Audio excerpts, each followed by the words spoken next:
We are back with another episode on the Daily Vedantic, and today's reflection is on this word we hear so much about in our modern world, stress. Stress is an engineering term. Pressure that's placed on a substance, like think of a metal beam and the stress that's placed on it when it's pulled in opposing directions.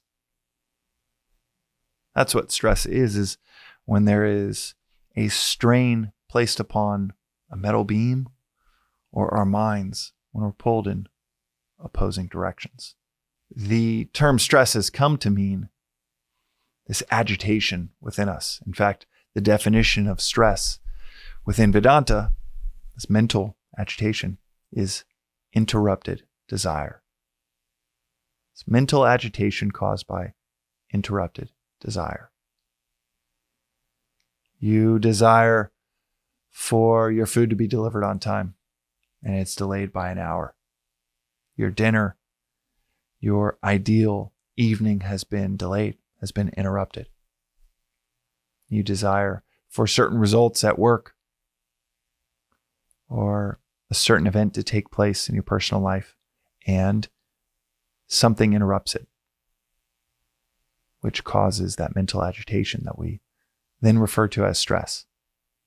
So what can we learn from this definition?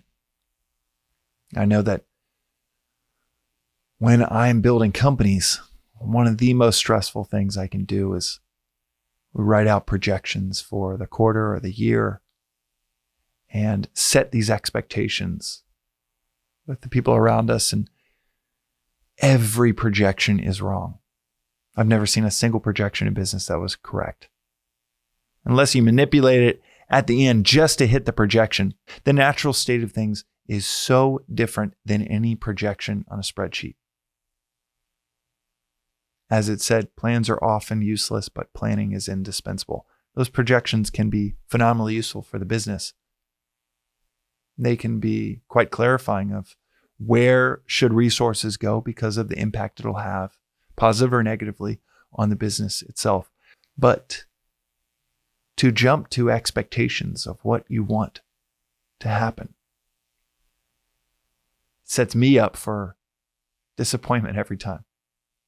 Ultimately, disappointment is a function of miscalculated expectations.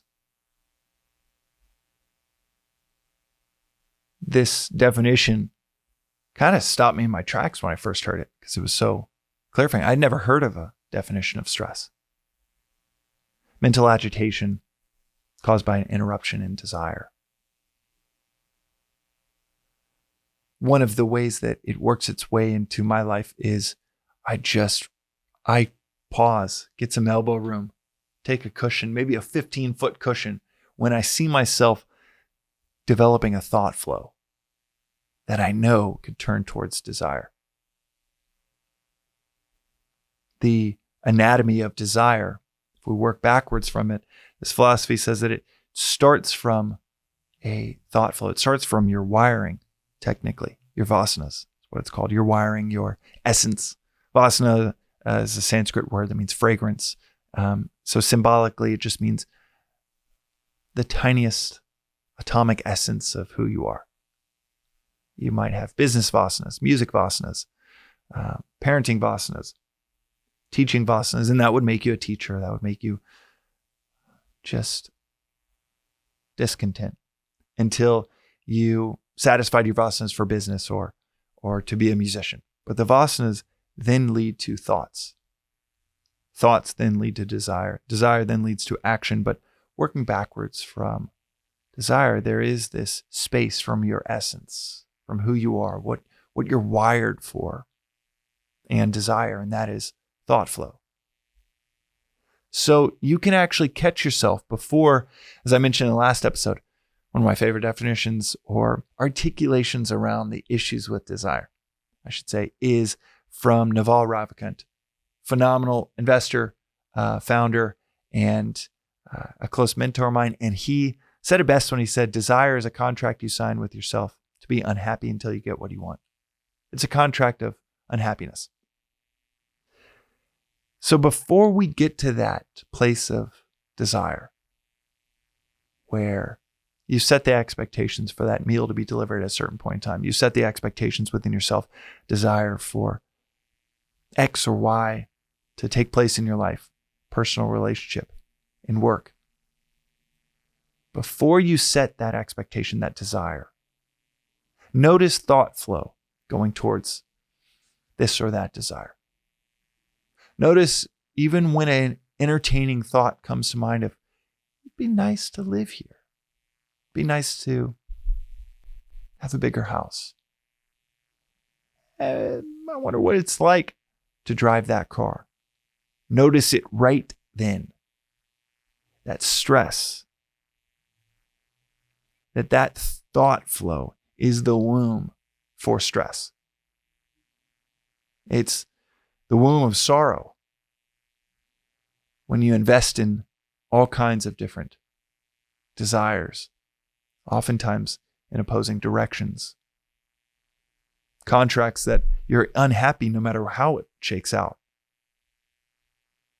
These are wombs of unhappiness, wombs of sorrow, wombs of stress. You're actively investing in this stress when you feed the thought flow that then becomes desire. So how do we avoid stress? Well, if you can avoid desire, excellent. But if you can't avoid desire altogether, what we can do is limit how much we desire and recognize that the root of stress, strain, suffering is desire. And our myriad, as the Buddhists say, the 10,000 things that we desire. So today, maybe it's not eliminating the desire. Over the next week, if you reflect on this over and over again, this anatomy of desire, and know that it is thought flow that precedes the desire, that grows that desire, that creates the conditions for stress and strain and suffering, then the reflection can be not necessarily on needing to eliminate all desire in your life, but it can be on a simple act of recognizing, oh, there's a thought flow developing in this or that direction. And that thought flow will become a desire, will be a contract of unhappiness if I invest in it. As Swami will say, it's like a golf ball dropping down concrete steps. It drops down one step, bounces about 8 inches. You can catch it really easily. Drops down 2 or 3 steps, 3 feet, 8 steps, 10 feet. Past that, there's no way to catch it. It's 15 feet in the air and going down 10 steps at a time. But right in the beginning, you can't catch it. It's only 8 inches high. So right in the beginning of the thought flow,